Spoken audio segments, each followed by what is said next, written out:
Wouldn't you rather drive a Mustang SUV than a not Mustang SUV? Would you rather drive a Mustang Mach-E or a minivan? And man, that torque is instant, dude. The brakes are amazing. Whoa. Good morning, everyone, and welcome to the channel. My name is Michael. And I'm Darren. And we're here today for Ford truck enthusiasts, Mustang Forum, and Mustang Source with our first drive impressions on the Mustang Mach-E, aka the fourth best Mustang you can buy in 2021. Debatable. Yeah, but yeah.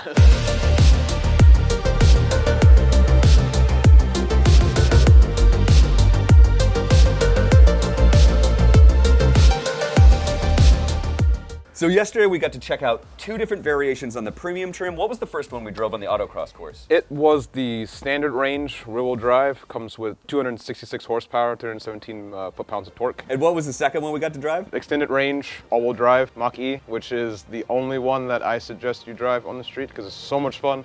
And what was the horsepower rating on that? That was 349 horsepower and 428 foot-pounds of torque. Yeah, so that's really interesting because right now the third generation Coyote that's in the Mustang GT is at 420 foot-pounds of torque. Yep.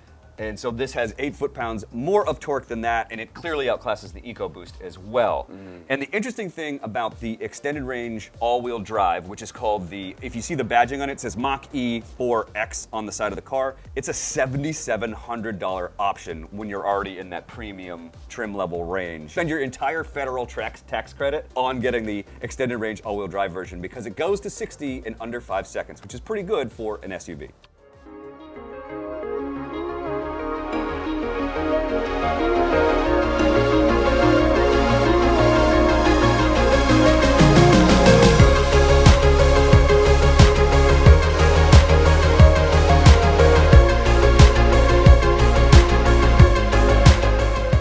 There are certain vehicle segments like minivans, crossovers, certain types of trucks and SUVs where you can only do so much with the form factor. You have to fit 2 rows of seating, you have to have a certain amount of storage, it has to be this tall, and it has to be aerodynamic enough not to reduce fuel economy. Basically all crossovers look the same. And so what I will say is that the fastback design elements, the Mustang design elements, they do look really nice. The tri-bar taillights, the tri-bar headlights, the rear hips, the swooping lines. They made sure you still have a lot of headroom in the back, but they kept that swooping visual angle by painting the body color line to go down, but leaving you headline in this kind of hidden black panel. I think all those elements look really good, but overall, it's an okay looking car. And the best parts about it are those Mustang cues. Yeah, and just to expand on that a little bit, I was expecting it to be a little more striking at first glance. However, it's not because, again, the cookie cutter nature of the crossovers. Like, it doesn't stand out as much as I would have liked it to have stood out at first glance. It does grow on you. It does, it grows on you, and it is visually appealing after some time of looking at it.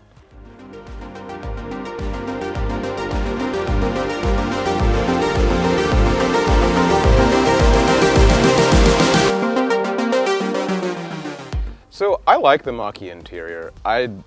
Is it premium SUV super level?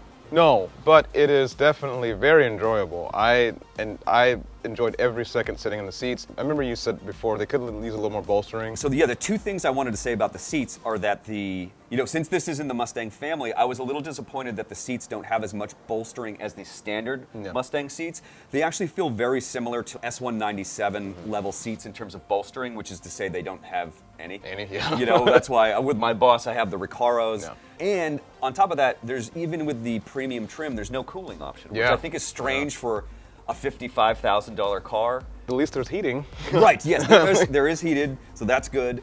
Now, at the center of the Mach-E interior experience is that 15-inch touchscreen that takes up the center of the dash. Now, Ford was, I think, very smart to include a 10-inch display behind the steering wheel location, but the whole ecosystem runs off the giant 15-inch screen, which has a tactile volume knob, which is actually glued to the surface of the screen, which I thought was really funny. It's actually, the whole thing is a touch screen, but they glue this volume knob on it. It has little fingers in it that will just turn the volume up and down, which is just a nice little touch. But also the power button too. Yeah, well I checked that out. That's actually just glass. Really? Yeah, it's not a fake button, LCD button. So what did you think of actually using the touchscreen though? I have a few notes. The UX is a little cluttered.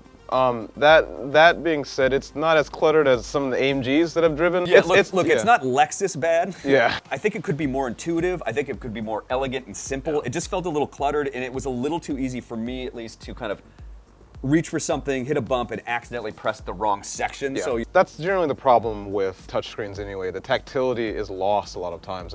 And the last thing I want to talk about is that I was genuinely shocked about the amount of room the rear passengers have. Because it's called a Mustang, right? Oh, yes. I'm 6 feet tall, got in the back of it, fit no problem at all. One of the engineers on the Mach-E team is 6'6". Yeah. He still has an inch of headroom. But despite the fact that it's a smaller SUV, you could definitely fit 4 adults in here, no problem. There's a lot of utility to be had with this.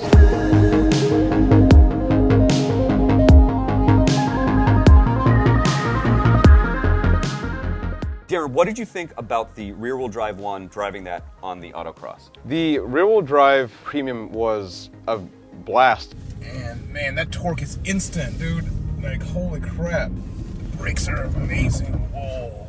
I enjoyed the standard range rear-wheel drive. It's zippy. Yeah. It handles quite nicely. Again, because of the weight of the battery, it's lower.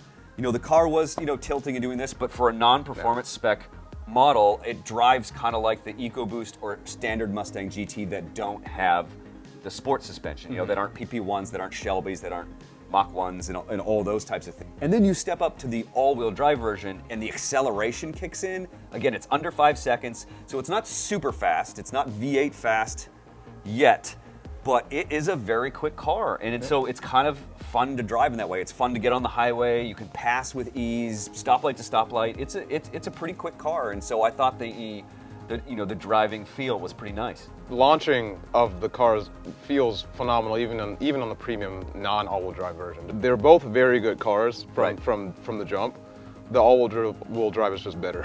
What about driving around town? Highway cruising. We have some terrible roads in Los Angeles. They've handled phenomenally for a car that doesn't even have Magnaride. I mean, like, yeah, right. It's really crazy just how well that suspension is just so tuned.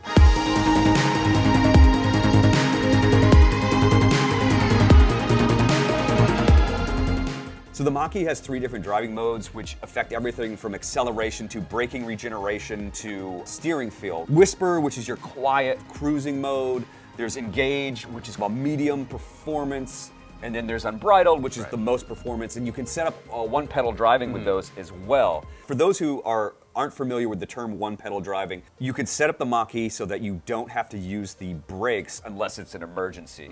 So basically, foot down on the gas to go, foot off, and the car will automatically slow itself. One of the benefits is that it recharges the battery a little bit as you're braking. So what did you think of the steering in kind of all 3 modes? The steering was appropriately tuned for every one of those modes. They were, again, tight in unbridled mode, nice and sporty, and then nice and relaxed in Whisper. There is a bit of discrepancy between input and the actual, the road. Yeah, there's not a ton of feedback, but at the same time, I liked the steering feel. It felt sporty. Yeah. Yeah. And what did you think about, we just also disagreed on the one-pedal driving. You were like, turn this off, and I kind of got used to it. I thought it was kind of neat. It's just, in general, I don't like it, especially with EVs and like with Teslas, because it's just so unnerving. So in our kind of testing, it was the easiest to drive on the highway. So if you're cruising along at the speed limit and you took your foot off the gas, it kind of scrubs about 5 miles an hour off of it over the course of about 5 seconds. We also did a couple tests. Check it out, from 35 down to, oh wow, Yeah, okay. That's really aggressive, dude. Yeah, it scrubs it pretty fast. All right. But I got used to it. I thought it was pretty cool. Yeah, it's going to take a little more baking in the oven for me.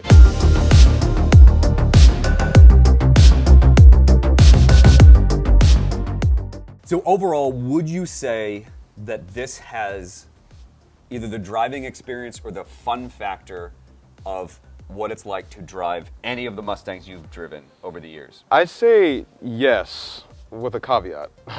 It is. Caveat or big Little caveat. Little caveat. Tiny caveat. Little caveat. Caveat. It's fun to drive. However, I think there needs to be a little more refinement in other areas in order for me to make it as fun as driving a Mustang. To me, it drives quite well, but it's definitely on the kind of the rental car side of the driving experience. And I think a lot of that is going to be resolved when the GT and the GT Performance Edition come out. First of all, I want to see wider tires. I think the 225s are too skinny. I'm sure that's a rolling resistance mileage issue, but when you don't care about getting your range and you're thinking more about performance and acceleration and braking, I want to see those, 255s plus, and I think that would really wake this thing up both in the corners and in the acceleration and braking. So I'm looking forward to checking that out. But overall, it drives kind of like the V6 Mustang of the S197 generation or the EcoBoost Mustang of the current generation S550s. So all of that to say is that it's fun to drive. It's totally fun to drive. Yeah. It's completely fun to drive. Yeah, good commuting car too. Yeah. You can just set it up to ignore the car, or you can let it rip tater chip just a tiny bit. Yep. Just tiny ripping of the tater chipping. Yeah.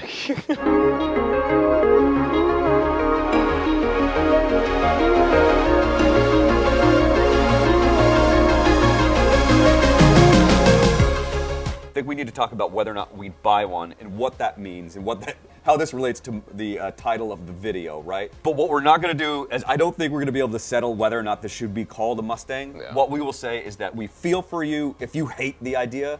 When we were out yesterday, people came up to us. They were genuinely excited about it, and then half the people loathed the idea that it's called a Mustang. I understand why Ford did it. They wanted to have a hit, and they wanted to use the fun and excitement and heritage of the Mustang brand to elevate their entry-level crossover EV. So I understand that from a marketing decision and a business decision, and I understand why the fans are upset. And honestly, I just say, if you don't like the idea, don't buy it. But anyway, that's a decision you have to make.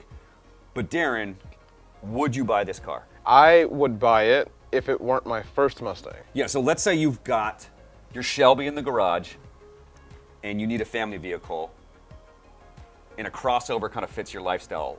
Would you go to something like this? I would, because it really does liven up the idea of a crossover. Right. I mean, when you think of a crossover, you kind of think of something that's actually really boring. Right. In a lot of respects, this is not that at all.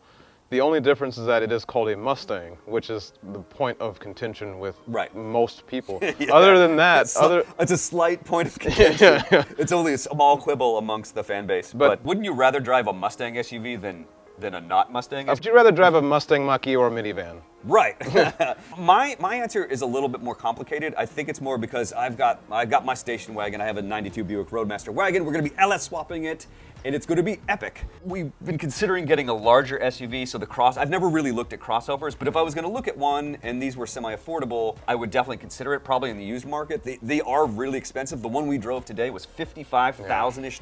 So it's really expensive, and it is a smaller SUV. That being said, if I was at the Ford dealership and I wasn't getting a Shelby, and I wasn't getting a Mach-1, and I wasn't getting a GT, this is the one that I would get. I would skip the EcoBoost altogether.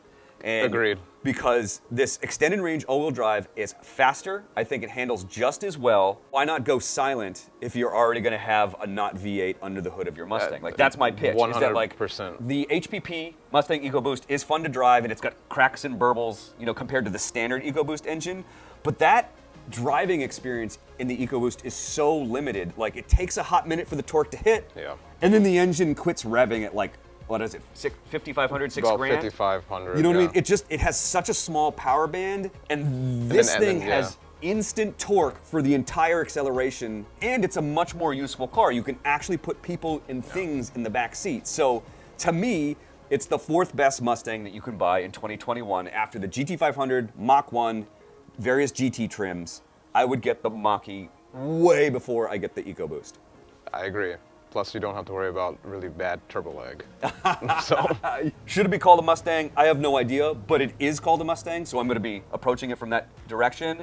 And I think it fits into the Mustang family, despite the fact that it's my least favorite looking Mustang because it's a crossover. But it is sporty, it is fun to drive.